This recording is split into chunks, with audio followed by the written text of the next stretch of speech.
Welcome to the Wot Supp podcast. Thanks for listening, guys. We have today, of course, myself, Stu Shannon, owner of Universal Supplements. As always, Will, the owner of Primabolics, and our special guest today is the one and only Justin Wessels. How are we today, Justin? Yeah, good, mate. Good. It's obviously a strange time at the moment for everyone, but all things considering, yeah, I'm good. Yeah, beautiful. So just for those of you who are watching this via YouTube, Justin is not actually in San Francisco in front of the Golden Gate Bridge.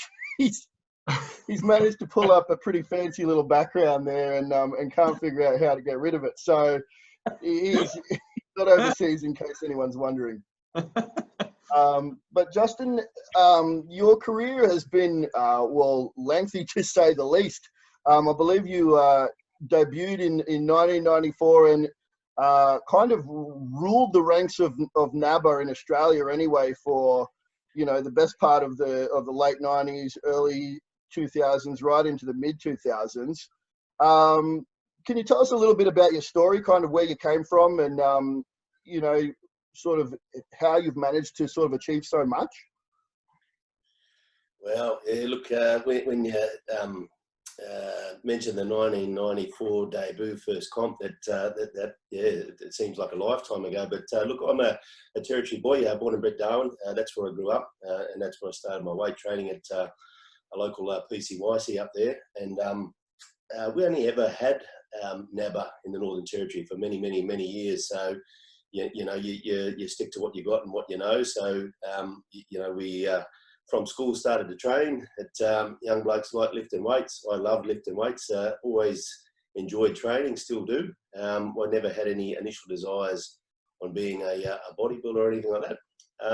But through my enjoyment and love of training, and as the physique changed shape and started to look a certain way, then that evolved into, okay, well, let's do a comp. Let's see how we go. And that's kind of how it started. But because we only had NABA, I guess the path for bodybuilders in the territory was the local NABA territory show, and then the NABA Nationals. And back then they were always in Melbourne, so it was a show in Darwin, and then the pilgrimage down to Melbourne for the show, and that's what it looked like, and that's how it started. And it was NABA for many, many, many years, and got to achieve some pretty cool stuff. And I've certainly competed in some places that I never would have dreamed of visiting if I was going to go as a tourist. So it's been a lengthy journey. It's still lifting weights. That'll never stop. But well, I think it's for a long time there, and I don't believe this is still true. I don't know if I've got my facts right, but I believe that up until maybe 2016, 2017, you'd never been beaten on Australian soil, and that was kind of the tagline that came along with your name for a long time. So you had not really tasted defeat very much in your career. No, it was, and I never really thought of that until that came up in the. In the teens, the 2000 teens, that people started talking about that. But you compete to win, and every show I did, I wanted to look a certain way, and I certainly worked my ass off to make sure I looked that way, and the results came. So I guess the amateur record, very proud of. So in amateur contests in Australia, I was never ever beaten by anyone. And the only time I ever placed in a NABA show was when I competed internationally. But, the NABA universe for me was the holy grail. And the physiques, particularly in the 90s and the early 2000s over there, they were unbelievable. Like, just, Well, I saw you, I've followed you for quite a long time. Actually, the first bodybuilding show that I ever went to was the NABA Nationals that I ever went and watched was the NABA Nationals in, I believe it was 2010, and it was at the South Sydney Juniors Leagues Club, and you took out that show, and that was the first show first bodybuilding show I ever went to. It was about 21 at the time, so I've followed you pretty closely since then, and I know that that sixth place seemed to be your lucky number in those attempts at the universe for quite some time until you finally took it out of the Masters. How was that for you? You know, sort of, I guess, coming from just win to then see things like sixth place, or was it just a whole nother level? So you were expecting that? It was a whole nother level, and you never went to the universe with expectations. You went there just trying to be the best that you could be. I remember the first time I went in '97, and I was quite, I guess, prior to getting there, overawed. You know, territory boy. I didn't even expect to win down at the Nationals that year. You know, there were some good guys down there, but you know, the results came my way, and I got talked into going to the universe. But when I got there and competed, certainly wasn't overawed. That you know, whilst the standard was you know, quite good, it actually enthused me. You know, like that motivated the hell out of me, because you look at these blokes and thought, you know what, they're better, but that's not unobtainable. You know, I can do that. I can get that. So yeah. That was great. It was a fantastic experience. And then obviously, finally, you know, taking out the universe in the Masters category must have been absolutely massive for you. How was it? How was the feeling when you finally did tick that one off the bucket list? Yeah, incredible. So, and you know, like I said, the universe has always had a special place for me, because, you know, with my origins in NABBA, the universe was the pinnacle. So to taste success at that level, yeah, it was euphoric. It took a while to sink in, and at the time when I did win that Masters title, only the second Australian ever to win a Masters title at the universe. The first was Graham back in Lansfield, in 1991. But it was. Yeah, it was just such an amazing feeling, and you know, on that feeling, that you talk about the six places. So 6 in '97, 6 in 2008, 6 in 2009. It was funny in 2010. I pretty much thought, yeah, I'm getting six again. And when they called out sixth place, I nearly jumped in the air when I wasn't sixth. I thought, there you go, I've stepped up. And they called fifth. I started looking around. I thought, shit, who's next? It must be me. And then fourth, and I thought, wow, top three. How good's that? But yeah, the universe was a fantastic place, and I'm glad I got to experience that, you know, prior to things to progressing to where they are now. Yep. Now, onto the supplement side of things, and this is something me and Will were having a chat about earlier today. Rewinding back to sort of those early 90s days, what kind of supplements were the guys using in that time, and were they different to the supplements that guys are using now? Like, what were you using when you were, say, a teenager in the gym pumping weights, or were you using supplements at all? Yeah, no, look, I went to my first universe in '97 without using supplements. So, you know, that was, you know, I guess lots of hard training and plenty of good tucker. But, you know, everything evolved. So supplements did come in after that. And no doubt they were of benefit. But I think the thing that I like the most about them, you know, once you found a quality product, if you found a quality product that actually tasted good, considering the foods that you had to eat once you were on the diet, it was gold. You know, it did for me make competing, it made dieting, it made training so much easier. And then when you added in the benefits of your improved recovery, improved performance, increased strength, you know, all these sorts of things, it was a win-win. But certainly in the early days, they weren't there. And one of the reasons was I didn't know anything about it. I lived in Darwin and no one talked about it. You know, the gym scene was very small. And being a young bloke at the time, couldn't afford too much, you know, so we trained and we ate and that was it. That's awesome. That's really good, mate. And I think nice to finally get a chance to meet you through an interview there, Justin. I thought I'd just chime in because I think where you've really achieved a lot of success in your career is sort of, I guess, it seems to be repetition of the basics, but it's achieved a ridiculous level of conditioning that we you know, the Aussie bodybuilding scene hadn't really come across until you sort of stepped on stages. And I think was there any sort of you know, run us through some of the things that you found have helped you get there, through, you know, really transform it from being, you know, someone who's in shape to that. You know, some of the things you've brought in comps for the last 20 years have been insane. You know, we've seen you like a walking statue, and you know, and that's not seen often, that conditioning, especially outside the 90s. So what are some of the things you've seen, whether that be supplements or otherwise, or nutritional tips and things? What are some of the things that you've you think you've picked up over the years that have really taken you from here to here, you know, really stepped it up? What were some of those things for you? Look, I honestly think, you know, whilst there were, you know, some things that I was disadvantaged, you know, starting off the bodybuilding career in Darwin, you know, with the lack of information, the lack of resources and these sorts of things. I think where we benefited, you know, this is in an era pre-social media. So, you know, when you were going to a show and when you were training somewhere up there, you had absolutely no idea who you were stepping on stage with, how big they were, what they were going to look like. You had nothing. So the only way to combat that was for you to train absolutely as hard as you could, to be 100% strict with your diet and leave no stones unturned, to be the best that you could be. And that was the only sort of hope that you had of competing on a stage against unknowns. I mean, these days you've got half an idea who's going to be there because, you know, it's all posted. You can see it.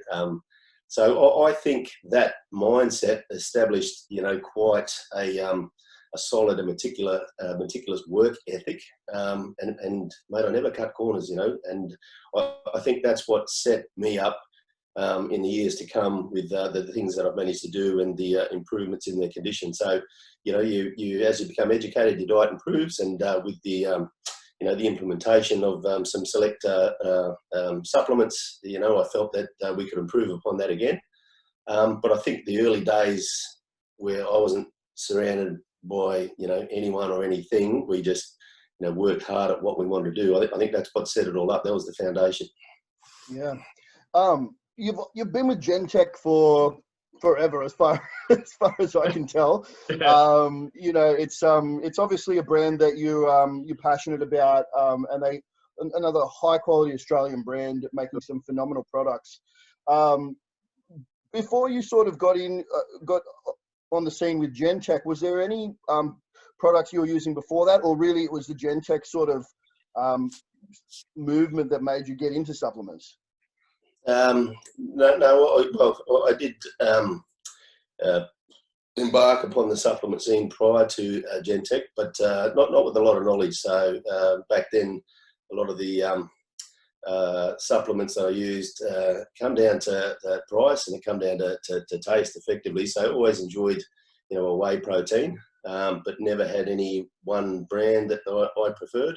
It wasn't until you know, that you know, I experienced Nick's Gentek range, and then we developed an association that I religiously used supplementation throughout my off-season and pre-contest training. But prior to that, a bit hit and miss. You know, they were there, but I wasn't consistent with it.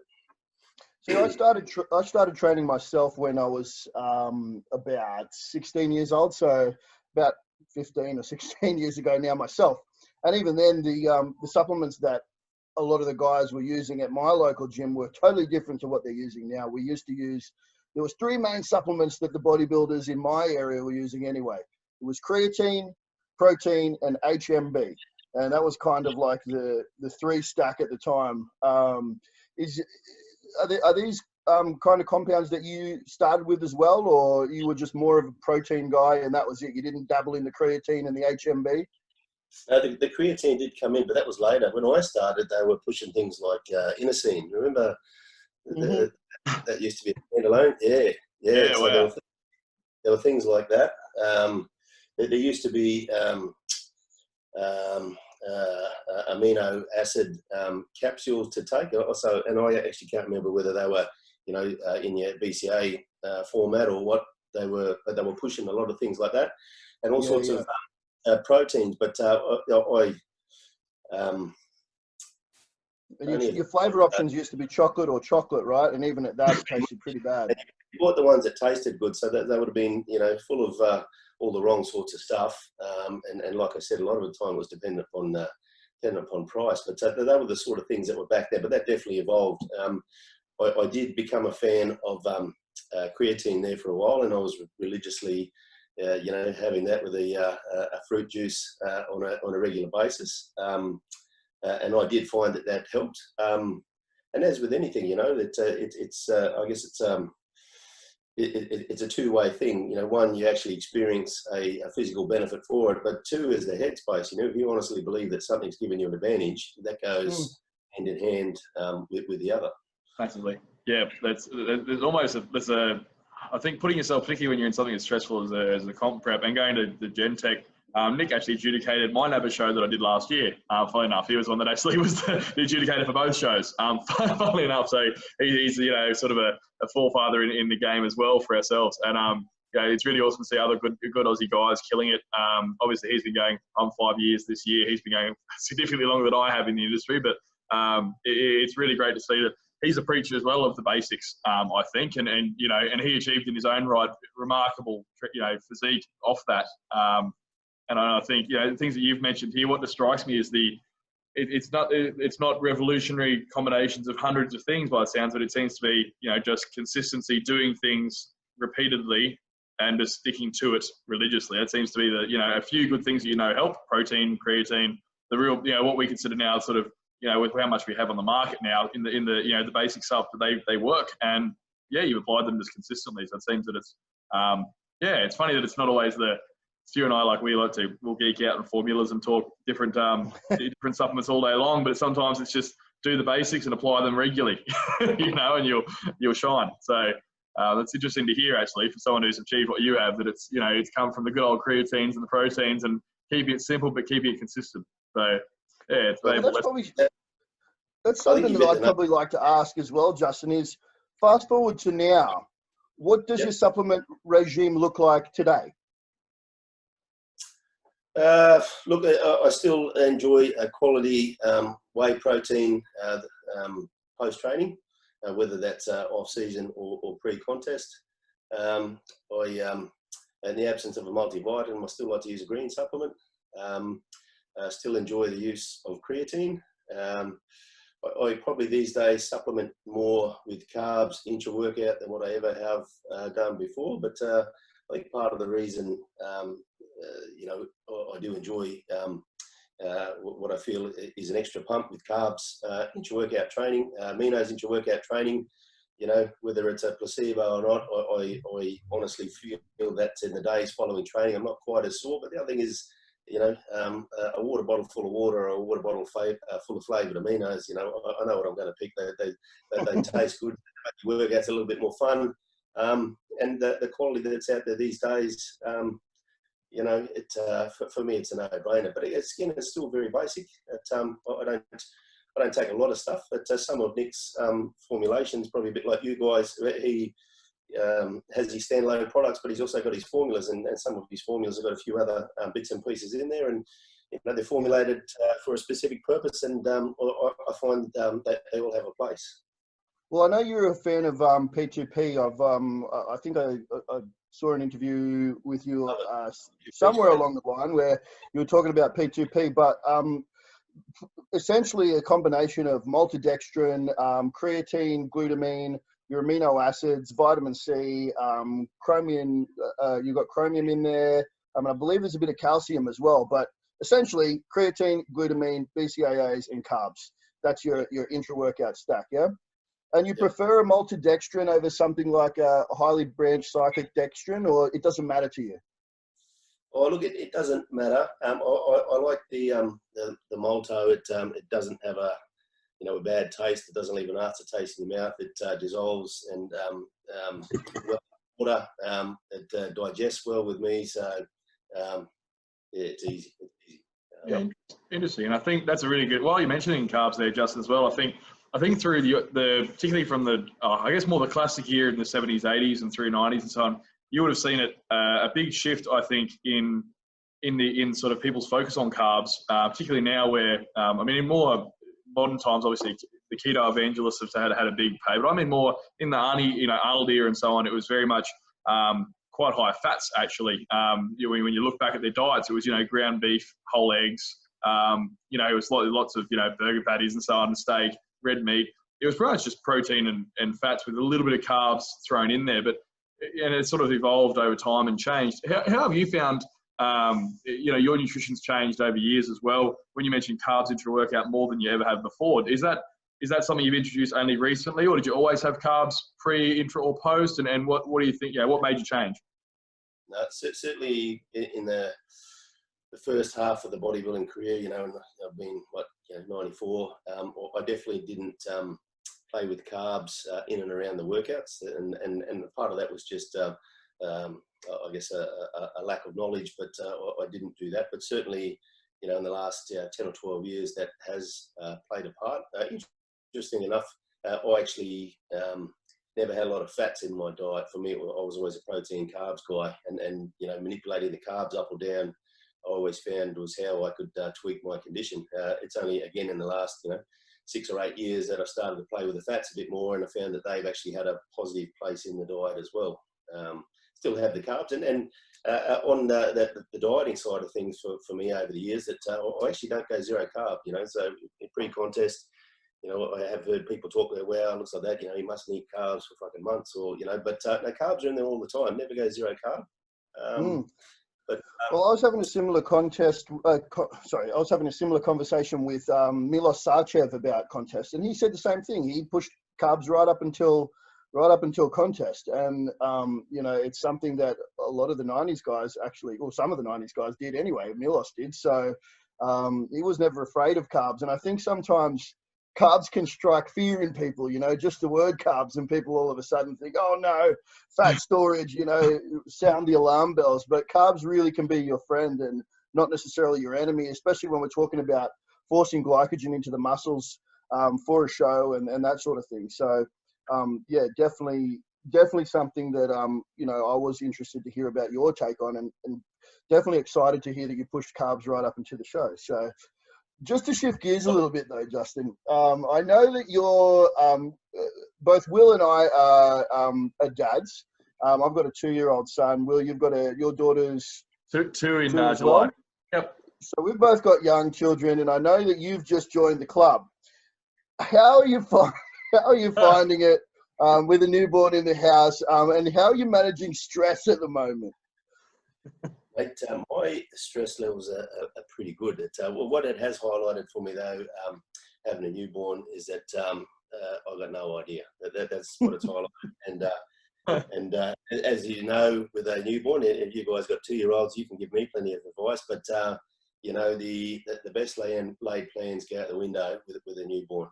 You know, so you need to be flexible. You need to be prepared for anything. And he's the one driving the bus, mate. We're the passengers. That's you know. But he's a mummy's boy. Poor Amy's getting smashed 24/7, and I don't find myself looking after him too much. I'm looking after her, you know. But I'm sure as he gets a little bit older, my turn will come. But look, it's been incredible. You know, it's actually, he's he's coming up to 15 weeks old now. It's actually, even though it's been a short period of time, it's hard to remember what life was like before him already. Oh yeah.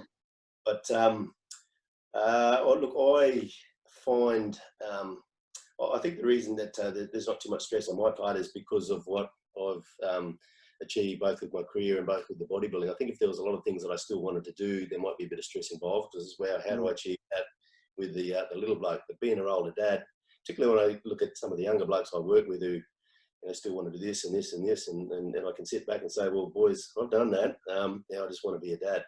So yeah. It's look, it's pretty cool. But mate, I think he's teaching me more than I'm teaching him. You know, it's certainly an eye opener, and it's certainly been an experience. The other thing it's done, I have to, you know, I feel bad when I think about it, but I've never really given too much thought to mum and what she went through with my brother and I back in the 70s when she had us. But going through this with him now gives me a whole new level of respect for mum. Yeah, I think it's funny too, as bodybuilders, we tend to like to have control, and we tend to like structure.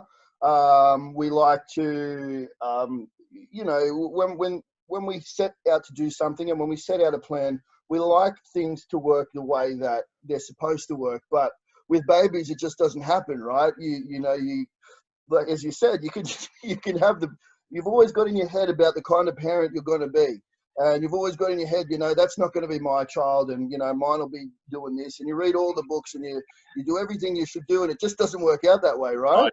doesn't, and you promise yourself that you'll still prioritise, you'll still have the same training load, and you'll still, make it to the gym every day at the same time, and you think you'll still, be able to recover the same despite not having broken sleep for 6 months. And it's incredible to think. But you're going on 4 months now, Justin, basically, and still absolutely peeled. So I'd say it's probably just me doing it wrong. That's just because Stu, you hit the nail on the head. Bodybuilding, particularly the contest side of things, that's all about structure. And you've got plans and you follow protocols and all that sort of stuff. I guess I haven't quite had to deal with that yet because we've rolled into this COVID period and there's no structure. Like everything's disjointed. You've had to change all of your routines. So the routines that I did have haven't really been tested yet because we're in this phase that we're in now. So when we roll out of it, that could be interesting when I do want to, get back to a commercial gym and do all these sorts of things. But we'll see. Yeah, well, I think you're probably lucky. I mean, I for those of you who don't know, I know Justin's wife, Amy, and she's pretty switched on. She can be reasonably easygoing and very level-headed as well. So I think that kind of combination should work out well for you. But I'll tell you what, you were saying that you haven't had to do a lot, and I kind of found the same thing. For me, probably for the first 6 months to even a year, is I kind of felt like I should be doing more, and I started to feel guilty, like I can't really contribute too much, Mum's feeding, he wants mum all the time. But I'll tell you what, come to the age that he's at now, and it's dad who he wants to do everything for him. He's full on daddy's boy, and your workload increases a lot when you get past that 12-month mark for the dads. Okay, well, yeah. I'm looking forward to it, but maybe when it comes, careful what you wish for. It's a nice change though. I think what would be interesting as well, like when not life turns to normal as well, Justin, like seeing how someone who's had the better part of 20 odd years having a very structured routine, approach to training and methodology and doing pretty much back-to-back comp preps for a good decade or two. When this does get implemented back into that and seeing how it goes and what it might do for, I know for me, for example, my look at like what the priorities are, is it that important that I hit this second leg session this week? It still was, but it was just, I was cool if it was, Friday instead of Wednesday, or, it sort of made you sort of shift perceptive. And I think a lot of bodybuilders tend to change. That's when they say that they tend to change their outlook too, when kids come along and we tend to get greater like overall perspective and stuff. But I'd be very interested to see someone who's been competing so long, it's become such a big part of your life. I'm really interested to see where that'll fit into that space and how it'll go with you. Like what'll tweak, whether you just strap the kid on and go train. What happens? It'll be great to watch, great to unfold. What's this space, mate? I'm wondering how that'll go too. But it's all about a change in priorities. You would have dealt with that and experienced that.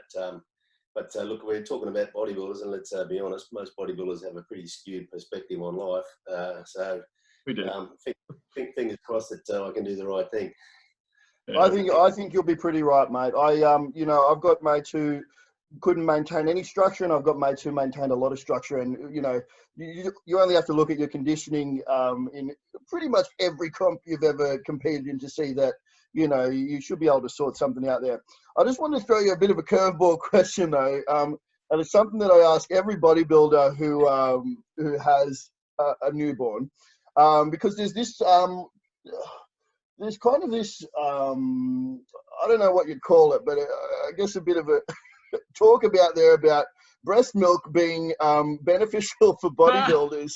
I'm wondering, have you tried the milk, and what are your thoughts if yes? I've tried it. I'll reserve my feedback until I hear what you have to say. I can honestly say no, I haven't. Amy's offered, no, I haven't. And it's funny because we had a conversation with another bodybuilding couple that are friends of ours probably 2 or 3 weeks ago. That was the first thing they asked me. They said, "Justin, have you tried it?" I said, "What the fuck do I want to try it for?" But no, I've been squirted with it and all that sort of stuff. I haven't tried it, which is. So I'll tell you what, it's very strange. It's in my experience anyway, it's quite sour. It's not something you'd really want to sit there and drink by the liter anyway. So yeah, that answers that question. I don't know. I just thought you might have been using the opportunity for for some extra gains or something like that. Always thinking outside the box for the gains there, Stu. And we've only got a few more minutes left before this one wraps up. Unfortunately, gentlemen, on this particular software, but I thought on the tail end of that there, I think we've had a really nice sort of holistic look at the supplementation, now also parenting as well. Nutrition going through, so I guess a nice little area to sort of look forward is what's in the pipeline. So what can we expect to see you doing next there, Justin? You've been working on stuff with this downtime with COVID. Have you been going to the drawing board and work on new projects? What's in the pipeline that we can expect out of you in the next 6, 12, 18 months? Oh well, the bodybuilding scene, is that where we're looking, or whatever you want to tell us about, Justin. Yeah. It's an open question, mate. I think moving forward, the priority is the little bloke. So, we're certainly putting some plans together about what our life looks moving forward with him. So that has taken a huge part of our focus. I purposely didn't make any bodybuilding plans with the impending birth because, being a first-time parent, I didn't know how it was going to look. I didn't know what would be possible, once he was on the scene, all that sort of stuff. Should that I wish to compete some more, I think we could manage, him and doing that. And there's something, I guess, in me, particularly when he's a little bit older, that's kind of cool, having your son watch you up on stage, that I think there's something about that would be cool. But certainly the competitive bodybuilding side of things isn't a big priority at the moment. And as I said at the start, I love training. So, the training's always there, and my mindset, because you're always training, bodybuilding's always there. So you can come back to it at any age, I feel. Not getting any younger. I'm 47 these days, but, I felt in the gym over the years, it's not so much the age that hinders your progress, it's injuries. So, if you can keep your body healthy, if you can keep yourself injury-free, I can't see any reason moving forward that, if I wanted to throw some more comps in, that I couldn't do that and still do that, at a reasonable sort of standard. Yeah, definitely. It's the injuries. You're dead right, mate. I think that's something that I've learned from about 9 years this year in training, and I think the injuries are definitely what I thought. I think I put my body through a bit of bashing as a young man with a lot of ego, as we all are at sort of 21, 22, and when I started a bit later in life with weight training. And I think you learn it hard way that you can't ego lift and do 1 rep maxes for 5 years straight and still expect to have shoulders that work. And that's what slowed me out the most. I'm going back now, fixing what I did in my early 20s now, in my late 20s. So I can only imagine what you accumulated after a 20-year bodybuilding career, but you've managed it well if you're still training functionally and well into your 40s. It's awesome to see. I hope I can be as mobile and still train injury free in my 40s, mate. That is awesome. That's really cool to see. But yeah, definitely. So I think as Will was saying, we've run out of time on the Zoom app, unfortunately. So it's been absolutely awesome having you on, Justin. Thanks so much for taking the time out of your day to have a chat to us. I know you do a lot of shift work, and obviously having a bub in the house, it's not always easy to spare an extra sort of half hour, 40 minutes. But really appreciate having you on, mate. Stu, Will, I appreciate it. Anytime, guys, I've enjoyed it. Thank you. Absolute pleasure. Thanks guys. Beautiful, guys. I'll wrap up there. And thanks for coming on again, mate. Pleasure to meet you. And we'll leave it there, guys. We'll call it a day. All right. See you, mate. See you guys. Have a good evening.